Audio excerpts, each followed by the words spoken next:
All right. I know much like Deputy Chief Hayes, I'm standing in the way of something important. Yesterday it was networking.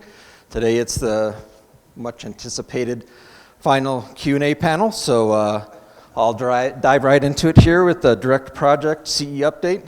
I know a lot of this stuff, some of these things were covered by some other presenters here and there. I know this graph was shown by Jeff Sudemeyer, but it shows, part of the reason why we went to Direct Project CE was that we are collecting less than what we are spending. And not only for that reason, but it gives project managers more control and responsibility over their overall project budget. With the CE pool, it was more like a slush fund or a blank check, and there was no real oversight of what was being written against it and expending on there. So the director project creates a lot more responsibility and a lot more for project managers to have to handle. But there's a lot of reasons we went to it, but I think overall it's going to be a good change for the department. This is just a little graphic here showing some things here, but direct project worksheet, I know that was mentioned by James. I'll get into that a little bit more on another slide. Every project still has indirects. Indirects, I know Jeff went over that. It pays for, like my salary. I don't charge direct project because I touch dozens of projects a week, and it's not efficient for me to say, I spent 15 minutes on this one, 10 minutes on that. So the indirect really covers us overhead, kind of is what Jeff kind of explained it. And some of the other things, software, vacation time, trainings, things like that. So indirects are still being charged. He talked about the base CE still being there and kind of went over that. And then you got their CE direct project. Overall, those costs are still a smaller percentage of the overall construction. So the hope is that most of the dollars are going to the road and not as many dollars are going to management of the project. Significant changes. So prior to CE Director Project, the CE pool, everything was participating regardless of the color of money your project was funded with. So state only funded, it didn't matter. It was participating to the CE pool. Now that we're Director Project, we want to ensure that if it's a participating project, that we're charging participating to it. That maximizes our federal dollars that we're getting reimbursed. As you've heard mentioned multiple times, our availability of flexible state dollars is a lot smaller. So the more we can maximize dollars that we can bill to the feds, the further our program dollars will go. There's a note here on the bottom about making sure task orders are charged appropriately too. Lucky for us, our business office does all the shopping carts. And then we're reviewing them to make sure that they're charged appropriately. So that's not as lucky in the other parts of the state. Some of their project managers are having to do these shopping carts, but we are making sure for you, but on timesheets, make sure you're charging whenever possible, participating on a federally funded project. All right. CE calculator tool. So this is mentioned. This is just a screenshot of what part of the tool looks like. This was developed by my counterpart, Jeff Mendenwalt, Region 5 business manager. And I worked with him to incorporate average CDOT salary rates. So if you got a PE1 that's estimated 100 hours, every year we get that updated average salary. So it's pulling those average salaries in there. So that actual individual may be more or less, but it's pretty close by pulling those averages. So this tool is pretty good for what we have right now for estimating your direct project stuff. Like James said, make sure it's accurate for what you're estimating for staff time as well as consultant hours. One thing we want to avoid is overestimating. What happens there at the end of the project, you turn back 5 or 10%. It doesn't seem like a big deal, but you multiply that 10 projects across the state or across the region, we could potentially get another job out. And yeah, the money comes back at the end. However, I guarantee next year that project isn't going to go for the same advertised cost as it is the current year. So the more we can maximize our available funds in the year we have them, the further they'll go. One note on here, I have the direct calculator link. You need to download that in order for all the formulas to work properly in Excel. When you try to open that up within Google Forms, those formulas don't work right.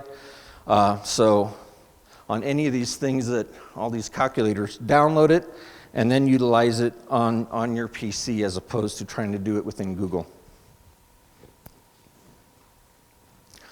The CE Director Project Health Monitor tool. It's a health monitor. It's not a project finance manager. So it's meant to bring your attention to potential areas that could be of concern. Like this example here is showing an overrun, projected overrun on salary and benefits, and a projected savings on for your consultant payments. Well, this is a straight line projection. So if you got 10 months of construction with 2 months added for finals, it's calculating what you've spent to date by the number of months that have happened today. So we had an instance here lately where Christina had was asking questions on a project that a RE sent in, and it was showing that there was a projected surplus. Well, the problem was they were about 3 or 4 months behind on paying their consultant payments, so that projection on what the average monthly cost was extremely low because they were 4 months behind on making those payments. So this tool does not replace the knowledge that a project manager has on the field, what's going out on the project itself. It's here to help monitor and throw up flags for potential areas to take a look at. If you see something that doesn't look right and hey, it does look like we're going to be over, start having those conversations with your RE and bring that up to your program engineer if it's looking like you're going to go over budget. Like Christina said, this project here particularly shows it has $46,000 of projected surplus in contractor payments. That could potentially be freed up with a negative funding letter if you needed to free up some money for your projected overrun on CDOT salaries. One thing I've always said in all my time here is that don't trust this in month 1 of a 6-month project, because as things change, you have underruns and stuff throughout the life of the project. So what may look like a concern in month 1 or 2, by the time you get to the last month or 2 of the project, may work itself out. So keep an eye on it, but action may not be needed right out of the gate because things may work themselves out.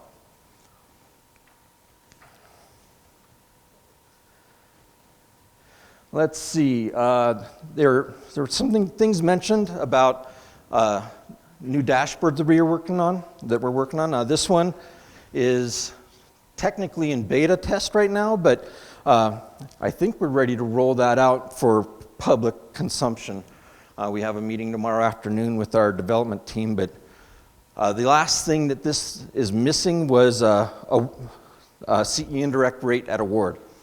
So this tells you what your current rate is for a director project CE indirect, but that's nice to compare and say, hey, I'm trending whatever 2% under what we actually awarded at, so we're doing good. This is pulling up just like Elena had in one of her presentations. This data is updated every couple hours, so it's live data. I know I have a lot of reports that my staff put together and stuff out of MS Access, but we're trying to get as much into these live reports.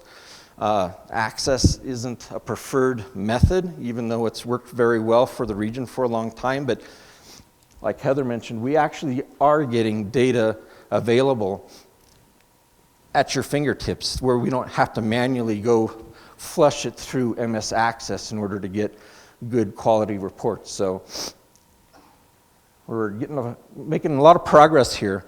And actually on this particular one, I would pull information on a yearly basis for Heather to present here for CE rates statewide. and she asked me to pull the data on Monday. Well, I knew this had all the data she was looking for, so I pulled the data, sent it to her, but I also recorded a video of how I pulled it and how I manipulated it with some of the filters and stuff in here. So what used to take me half a day mining data from each region to get CE rates, I was able to put a video together plus pull the data in 10 minutes so that when I'm gone in a few months, somebody else can do that still and say, hey, how do you do that? So yeah, we're getting making progress here. With this particular dashboard here, the thought is, or what phase 2 is that you'd be able to double click on your project and it'll drill you in, and the drill-in level will look like my director project health monitor. So like James said, you've got to do a little work to fill that Excel sheet out now, but phase 2, it'll be system data and fill it out for you. And they've started programming that now, so hopefully they'll have that. The goal is to have that ready and functional by construction season this year. So making progress there. So with that, I don't see any hands for questions. So again, only because I worked with you doing the direct-to-project tool, and where the phase 2 is going to eliminate the step of us going back in there and quote-unquote copying things out of SAP and then putting it in, it's going to just drill it right into it. That's what you're actually telling me in phase 2? Yes, correct. This dashboard, most of the data that I have filling that sheet that you're talking about is within this dashboard here. So the drill-in, the data is already in the system with the exception of they're working on getting original CE and indirect rates. So once that's there, everything else is coming into the data warehouse. Information from the Form 65, information from PM Web, construction schedules and stuff, which is what is used to populate my health tool. All that is now available, and we should be able to automate that without too much effort, because this is the front-end information that populates the tool that I created. So it's close and it's there. It's just got to be tweaked and massaged a little. Brian, over here. So Brian, I think we all kind of have our own way of doing this for multi-seasonal projects, but is there anything we should maybe be doing consistently amongst REs as far as inflationary rates? Inflationary rates? When we're putting the hours together and it's coming up with, those are the rates for that year, but if we're gonna go, or if I'm putting an IGA together or something and I expect it to go out 5 years. So generally I think planning applies a 3% inflationary rate when they're doing the planning out.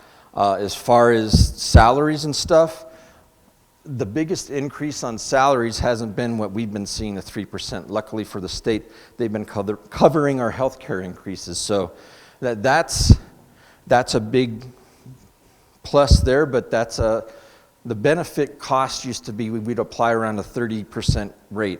And I believe that the tool that Jeff Mendenwalt has now, the last he calculated out, is closer to a 44% rate, and it applies that. So that would be your benefit, and probably 3 to 5% inflationary would probably be good.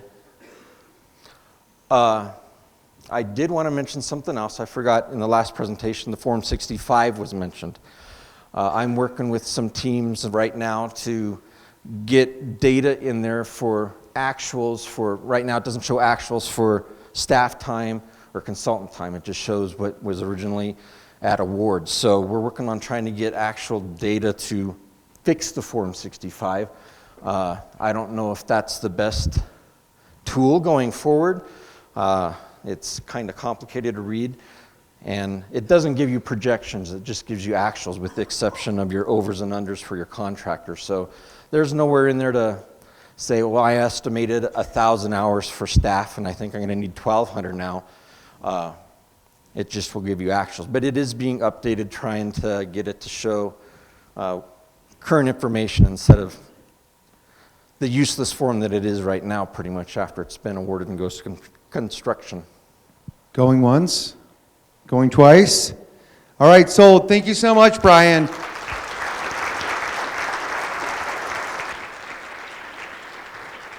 I think I can speak for everyone in the R4.